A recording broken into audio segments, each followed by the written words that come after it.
Welcome to SPS smart hybrid schooling system. बच्चे, अब हम लोग फुल टेस्ट 3 केमिस्ट्री का नेक्स्ट क्वेश्चन नंबर 76 डिस्कस करने जा रहे हैं, जिसमें क्वेश्चन है द 2 इलेक्ट्रॉन्स इन के सब सेल विल डिफर इन। देखो, जो हम लोग के एल एम एन ये रिप्रेजेंटेशन करते हैं, ओल्ड रिप्रेजेंटेशन है ऑर्बिट का। इसी को हम लोग 1 2 3 4 से रिप्रेजेंट करते हैं।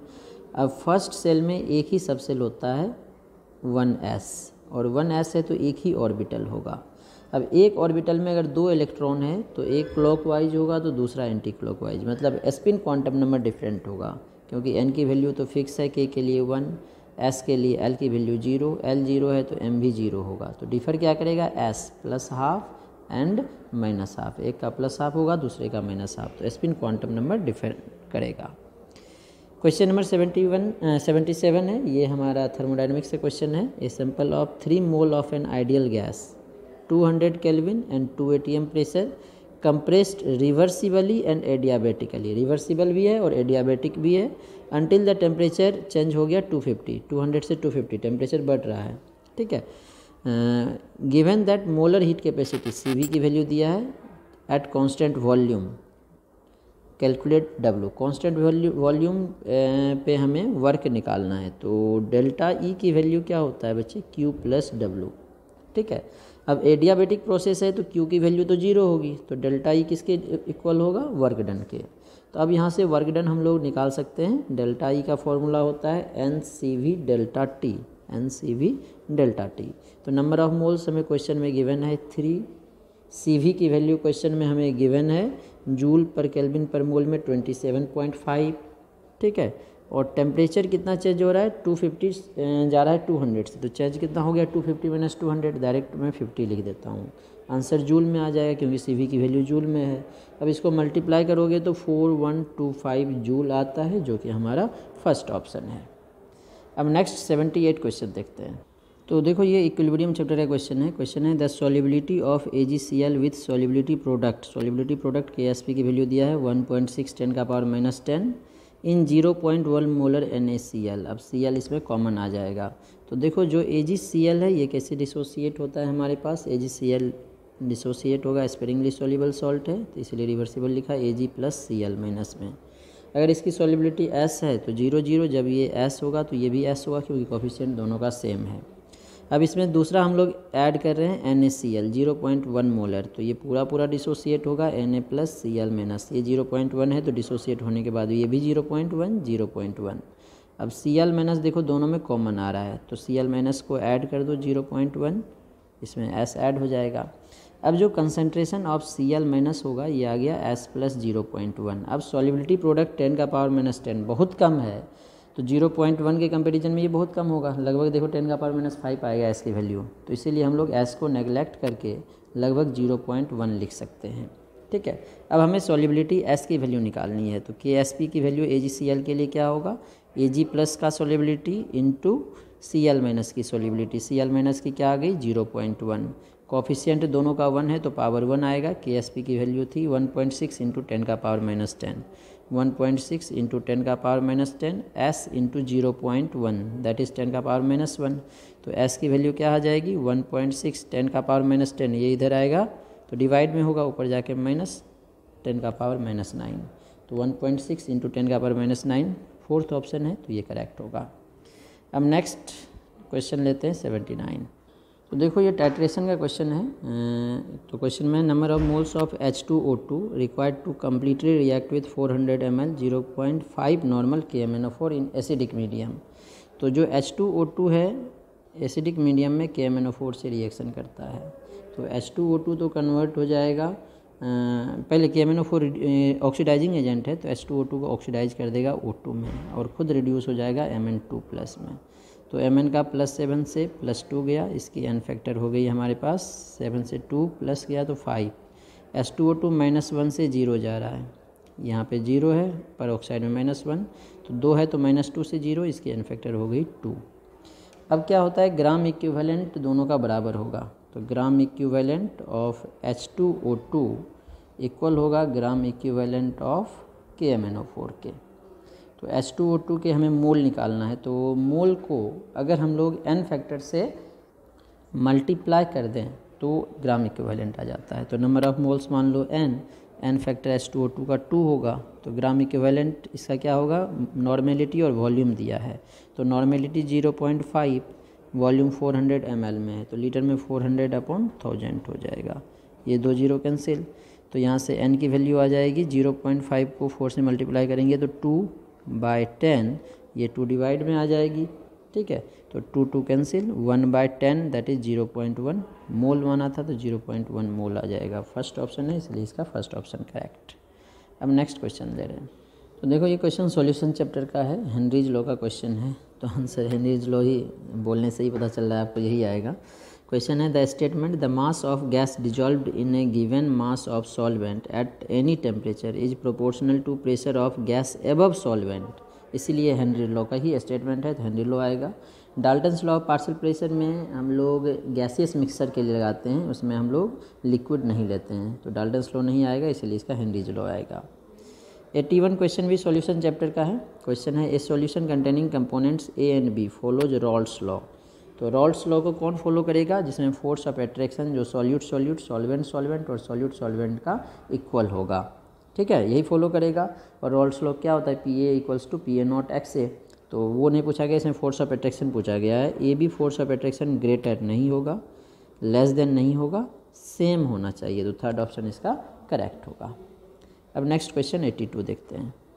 तो 82 नंबर क्वेश्चन जो है ये इलेक्ट्रोकेमिस्ट्री का है, इसमें टर्म दिया है, इधर यूनिट दिया है। तो सबसे पहला सेल कांस्टेंट L/A होता है, तो लेंथ का यूनिट सेंटीमीटर स्क्वायर, तो सेंटीमीटर इन्वर्स हो जाएगा।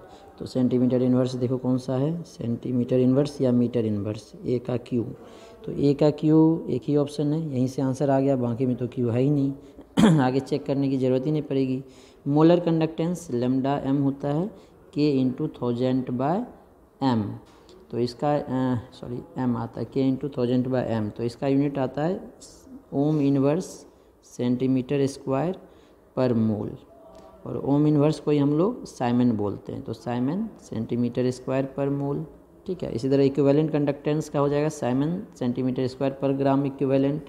स्पेसिफिक कंडक्टेंस क्या होता है, 1 रेजिस्टेंस। तो इस तरह से हम लोग सबका यूनिट निकाल सकते हैं। ठीक है, नेक्स्ट क्वेश्चन नंबर 83 है, ये भी इलेक्ट्रोकेमिस्ट्री का ही है। Quantity of electricity required to liberate 0.01 gram equivalent दिया है of an element at cathode. तो इसे हम लोग डेफिनेशन से भी निकाल सकते हैं। तो 1 फेराडे चार्ज होता है रिक्वायर्ड 1 ग्राम इक्विवेलेंट को डिपॉजिट या लिबरेट करने के लिए। तो यहाँ पे 0.01 ग्राम इक्विवेलेंट डिपॉजिट हो रहा है, तो 0.01 फेराडे चार्ज होगा। और 1 फेराडे इक्वल होता है 96500 कूलम्ब के, तो 0.01 फेराडे होगा 96500 into 0.01 coulomb, which will be equal to 965 coulomb. Next 84 number question लेते हैं।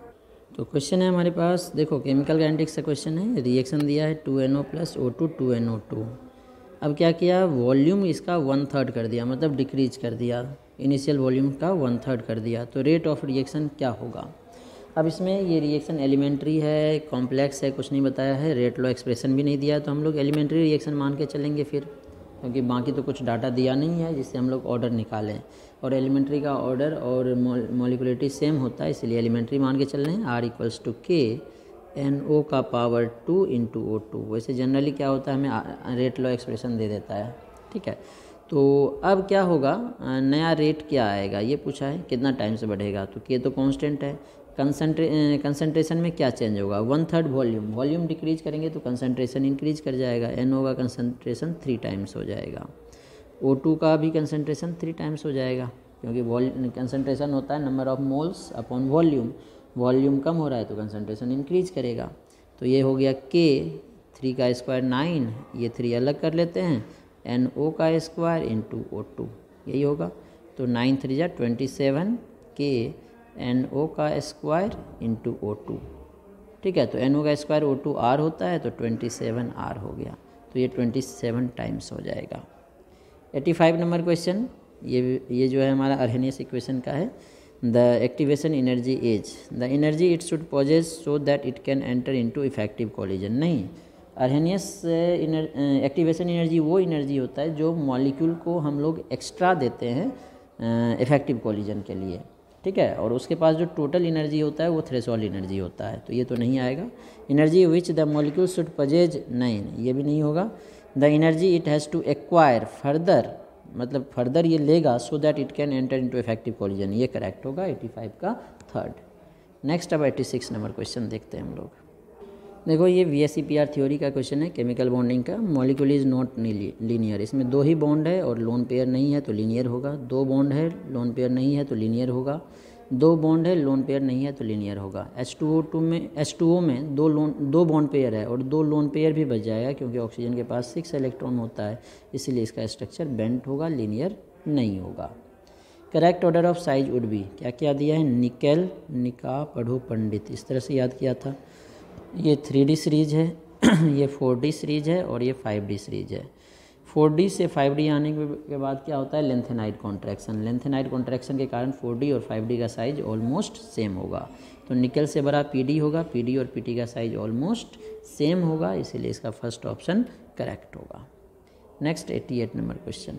अब देखो ये क्वेश्चन जो है एम्फोट्रिक नेचर का है। तो एम्फोट्रिक कौन कौन से मेटल या कौन से एलिमेंट के ऑक्साइड एम्फोट्रिक होता है, इसको याद रखने के लिए हमने पिछली बार भी बताया था। याद रखने का तरीका है, जनाबे अली ने बेकार गाया पंजाबी, पंजाबी हो गया PB पंजाबी सॉन्ग, आज सब भिखारी गए, ठीक है। तो इसमें देखो गैलियम वाला कोई है, हाँ है, तो गैलियम भी एम्फोट्रिक है। बेरिलियम वाला कोई है, हाँ है, बेरिलियम भी एम्फोट्रिक है। लेड वाला कोई है, PB वाला भी है, ये भी एम्फोट्रिक है। तो ऑल ऑफ दिस करेक्ट होगा। Which does not form complex, कौन सा एलिमेंट कॉम्प्लेक्स नहीं बनाएगा, जिसके पास वैकेंट ऑर्बिटल नहीं है। तो नाइट्रोजन जो है सेकेंड पीरियड में है, देखो 1s2 2s2 2p3। तो सेकेंड पीरियड में D होता ही नहीं है क्योंकि N की वैल्यू 2 है, तो L की वैल्यू 0 and 1 होगा। S and P होता है, D नहीं होता है, इसलिए कॉम्प्लेक्स नहीं बनाएगा। बाकी थर्ड फोर्थ फिफ्थ वाले कॉम्प्लेक्स का फॉर्मेशन करेगा। अब नेक्स्ट क्वेश्चन नंबर 90 देखते हैं। 90 नंबर क्वेश्चन में है एसर्शन रीजन। एसर्शन क्या है, coordination compound are generally form by transition metals, सही है। ट्रांजिशन मेटल और कुछ इनर ट्रांजिशन मेटल भी कोऑर्डिनेशन कंपाउंड का फॉर्मेशन करता है due to vacant D orbital, ठीक है। ट्रांजिशन मेटल्स जनरली है partially filled D orbital in nth shell, ये भी सही है। पार्सली फिल्ड के कारण मैक्सिमम जो ट्रांजिशन मेटल के कॉम्प्लेक्स होते हैं पैरामैग्नेटिक होते हैं, लेकिन कुछ डायमैग्नेटिक होते हैं जिसमें फील्ड होता है, लेकिन जनरली क्या होते हैं, पार्सली फिल्ड होने के कारण पैरामैग्नेटिक होते हैं। दोनों करेक्ट है, लेकिन कोऑर्डिनेशन कंपाउंड इसके कारण नहीं बनता है, पार्सली फिल्ड के कारण, ये बनता है वैकेंट ऑर्बिटल के कारण। तो assertion reason both are correct, but it is not reason जो है एसर्शन का एक्सप्लेनेशन नहीं है। तो ये हमारा जो क्वेश्चन नंबर आ जाए तो कौन सा आएगा देखना है, थर्ड आ जाएगा, क्योंकि reason correct but R is नहीं सेकंड आ जाएगा, क्योंकि हमारा दोनों करेक्ट है। Second A and R correct but R is not correct explanation for A, तो इसका सेकंड आएगा। अब इसमें पूछा गया मोस्ट एसिडिक, तो पैरा नाइट्रोफिनॉल। देखो पैरा नाइट्रोफिनॉल में क्या होगा, OH है, NO2 आएगा, ठीक है। तो acidic nature NO2 -M group है तो बढ़ाएगा, सही बात है। Para hydroxy benzoic acid, benzoic acid phenol से ज़्यादा एसिडिक होता है। पैरा पे OH ग्रुप है इसीलिए +M ग्रुप है, तो एसिडिक नेचर कम कर देगा। पैरा हाइड्रोक्सी बेंजोइक एसिड का कम हो जाएगा, क्यों कम हो जाएगा, क्योंकि ये +M ग्रुप है। ऑर्थो हाइड्रोक्सी बेंजोइक एसिड सबसे ज़्यादा तो इसी का होगा, ऑर्थो हाइड्रोक्सी बेंजोइक एसिड का। क्यों होगा ऑर्थो हाइड्रोक्सी का, ड्यू टू ऑर्थो इफेक्ट।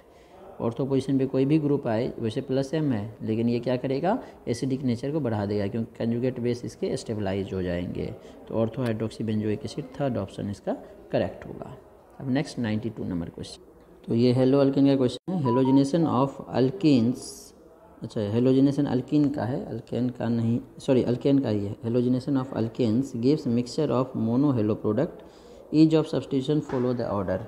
तो ये फ्री रेडिकल सब्स्टिट्यूशन होता है। फ्री रेडिकल में टर्सरी फ्री रेडिकल की स्टेबिलिटी सबसे ज़्यादा होगी, फिर सेकेंडरी, फिर प्राइमरी की होगी। तो सबसे ज़्यादा एब्स्ट्रैक्शन की टेंडेंसी टर्सरी की होगी, फिर सेकेंडरी, फिर प्राइमरी। तो सबसे ज़्यादा टर्सरी का सेकेंड ऑप्शन में है, तो सेकेंड ऑप्शन करेक्ट होगा। अब नेक्स्ट 93 नंबर क्वेश्चन।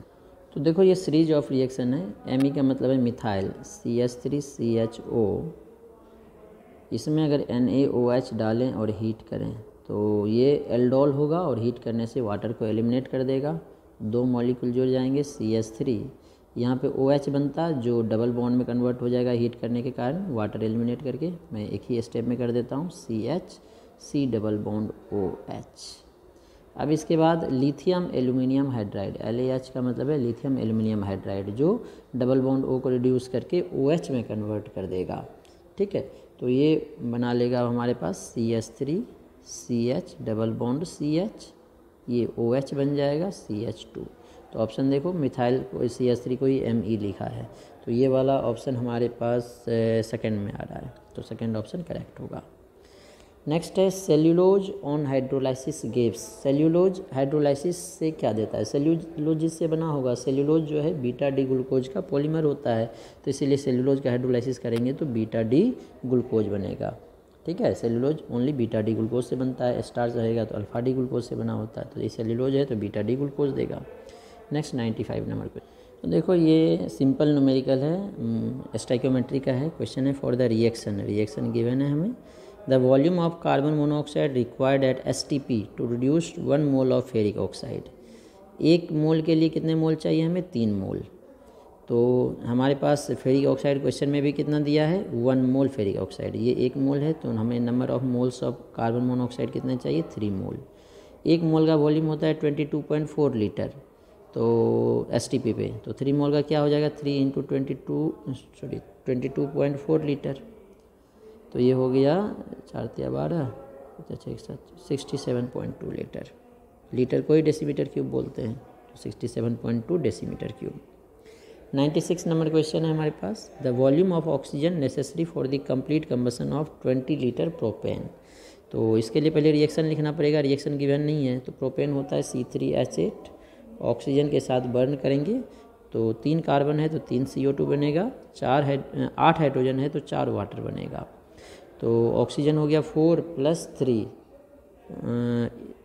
4 + 3 हो गया, सॉरी CO2 बनेगा, CO2 बनेगा, ऊपर वाले का याद आ गया, CO2 बनेगा, तो 4 + 6 10 हो गया, तो ये 5 आ जाएगा। ठीक है, तो ये 5 O2 बनेंगे। हमें क्वेश्चन में पूछा है ऑक्सीजन, एयर नहीं पूछा, एयर पूछता तो फिर उसे हमें कंसीडर करना पड़ता, जो एयर है उसमें 20% ऑक्सीजन है, इसमें ऑक्सीजन का ही पूछा है। तो 20 लीटर हमारे पास क्या है? प्रोपेन है। तो इसमें STP NTP कुछ नहीं दिया है, तो हम लोग मानेंगे सारा कंडीशन जो है सिमिलर है। तो देखो ये भी गैस है, ये भी गैस है, इसको डायरेक्ट वॉल्यूम का ही कंपैरिजन है, तो हम लोग गेल-लुसाक लॉ लगा देते हैं, volume is directly proportional to number of moles. तो 1 मोल प्रोपेन के लिए 5 मोल ऑक्सीजन चाहिए, तो 1 लीटर प्रोपेन के लिए 5 लीटर ऑक्सीजन चाहिए। तो 20 लीटर प्रोपेन है, तो 20 लीटर प्रोपेन के लिए कितना चाहिए हमें? 5 × 20 लीटर ऑक्सीजन, तो 5 × 20 100 लीटर ऑक्सीजन, जो कि ऑप्शन 4 है। ठीक है, अब नेक्स्ट क्वेश्चन नंबर 97 देखते हैं। तो अब देखो 97 नंबर क्वेश्चन जो है हमारे पास, इसमें बोला गया है XY2 डिसोसिएट एज, रिएक्शन दिया हुआ है, XY2 डिसोसिएट हो रहा है, XY सारे गैस हैं हमें। ठीक है, इनिशियल प्रेशर जो है स्टार्टिंग में इसका प्रेशर 600 दिया हुआ है, तो ये 0 0 है। टोटल प्रेशर एट इक्विलिब्रियम, जब इक्विलिब्रियम आएगा तो ये डिक्रीज करेगा, मान लो इसका प्रेशर P डिक्रीज किया तो ये P बनेगा, ये P बनेगा, क्योंकि कोफिशिएंट सबका सेम है। तो टोटल प्रेशर क्या होगा? 600 - P + P + P equals to कितना है? 800। ठीक है, एक P से P कैंसिल हो गया, तो यहाँ से P की वैल्यू हो जाएगा 800, ये इधर आएगा तो -600 200 आ गया, तो P की वैल्यू पुट कर दो, तो ये क्या हो जाएगा? 600 - 200 which will be equal to 400। ये P की वैल्यू 200, ये 200, सारा प्रेशर निकल गया। अब हमें क्या पूछा गया है? Kp निकालना है, तो Kp की वैल्यू क्या होगा? Partial pressure of XY 200 + Y 200 upon 400, 2 0 cancel, 2 2 = 4, 2 से ये 100 बार में कट जाएगा, तो Kp की वैल्यू 100 आ जाएगी। तो 100 ऑप्शन सेकंड है, इसीलिए सेकंड ऑप्शन करेक्ट होगा। अब नेक्स्ट 98 नंबर क्वेश्चन। तो क्वेश्चन 98 में है, if the heat of neutralisation HCN and HCl with NaOH, HCN weak है, HCl स्ट्रॉन्ग है, तो वीक के लिए कम होगा, -12 है, तो HCN का न्यूट्रलाइजेशन कैसे होगा NaOH के साथ, NaCN प्लस वाटर, और इसमें कितनी है -12 किलो जूल। दूसरा है HCl स्ट्रॉन्ग एसिड है, NaOH स्ट्रॉन्ग बेस है, ये क्या बनाएगा हमारे पास NaCl प्लस वाटर, और इसके लिए है -56 किलो जूल। ठीक है, तो देखो स्ट्रॉन्ग के लिए ज़्यादा निकल रहा है, मतलब वीक वाले में कुछ एनर्जी कंज्यूम हुआ, कितना कंज्यूम हुआ, जितना दोनों का डिफरेंस होगा, तो वही इंथैल्पी ऑफ आयनाइजेशन होगा। डिफरेंस क्या होगा -56। तो इसको सॉल्व करोगे तो ये आ रहा है -12 plus 56 which will be equal to 4 और 44, तो 44 kilo joule heat of ionisation होगा, और हीट ऑफ आयनाइजेशन हमेशा पॉजिटिव होता है, तो ये पॉजिटिव ही आएगा। अब नेक्स्ट 99 नंबर क्वेश्चन देखते हैं। देखो जो ये क्वेश्चन है, क्वेश्चन में है how many moles of Ag plus Cu2 plus Fe3 plus ion would be deposited by passage of same quantity of electricity through solutions of their salt. Electricity same है, तो देखो फॉर्मूला जो आया था W equals to क्या आया था, EIT upon 96500। ठीक है, IT सबके लिए सेम है और ये तो कांस्टेंट है, तो W और E पे डिपेंड करेगा। W क्या होता है, molar mass, W equals to क्या हो जाएगा, molar mass upon equivalent mass क्या होता है, N फैक्टर, इनटू ये तो सेम है सबके लिए IT और 96500, तो इसको K मान लेता हूँ। अब हमें मोल निकालना है, तो M को इस साइड ले आते हैं, तो W अपॉन M क्या होगा, कांस्टेंट अपॉन N, तो W अपॉन N को ही तो मोल बोलते हैं, मोल क्या होगा, कांस्टेंट अपॉन N। ठीक है, तो Ag प्लस के कितने मोल आएंगे, कांस्टेंट अपॉन N फैक्टर जो चार्ज है।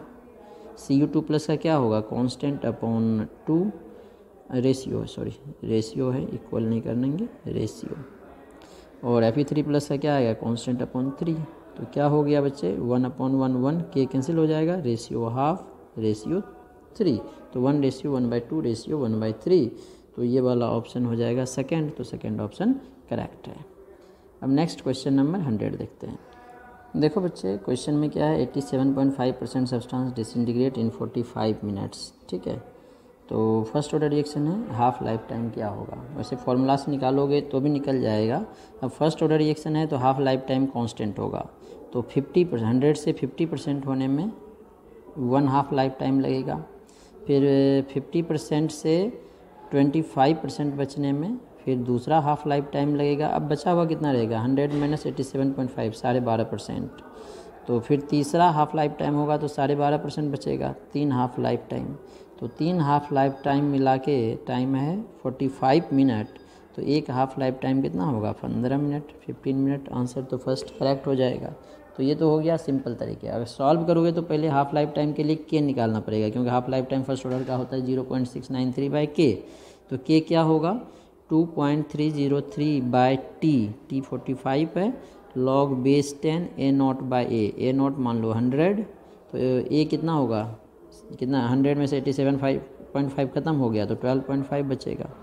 ठीक है, अब इसको सॉल्व कर लो, 2.303/45 इंटू लॉग बेस 10, तो ये 12.5 2 जा हो जाएगा 25 4 जा मतलब 8 आ जाएगा, log 8, तो 2.303/45 इंटू लॉग 8 को लॉग बेस 10 2 का पावर 3 कर देंगे, तो 3 log 2 हो जाएगा, 2.303/45 इंटू 3 इंटू log 2, log 2 चलो 3 से इसको कैंसिल कर देते हैं 15, log 2 0.3010 होता है, इसको मल्टीप्लाई करोगे तो यही 0.693/15। अब टी हाफ निकालो तो 0.693/K, तो 0.693, K की वैल्यू 0.693 अपॉन 15, ये ऊपर चला जाएगा, तो देखो 15 ही आंसर आ रहा है। तो दोनों तरीके से सॉल्व कर सकते हैं क्वेश्चन को।